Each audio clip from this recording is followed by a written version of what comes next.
Aksakal salam. Bak ben dekabrın 7'si. Bak Laçından qoyunumuz düşür. Qardaş bak bu da Laçının. Bak şəhəri. Bak Laçının şəhərini görürsünüz. Hamısı belə qızıl yelin 50 dənəsi doğub. Qoyunun 21'i ekiz doğub. Bak bunların hamısı birinci qarına. Hamısı birdir. Bak birinci qarına doğub. Bak o birinci qarına doğub. Görürsünüz bak birinci qarına doğub. Bak qomra şişi.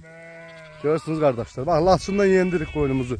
Yani kim almaq istəsə, yani heyvan təcili satılır. Alan qardaşlar zəng eləyə bilər.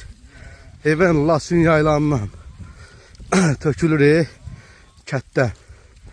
Buna bakın qardaşlar. Hamısı yerdə qalanlar da belə vota-votdur. Hamısı birinci, ikinci qarnadır. Hamısı. Quzu dişdi. 70 dənəsi elə birdir. Yani kim almaq istəsə 50 qoyunun 20'yi biri ekiz doğu, 21 dənəsi. 50 qoyunun. Bak bunlar hamısı birinci qarnadır. Hamısı doyuşan diş. Yerindərdəki bak belə bak. Hamısı qızıl yelin. İnşallah.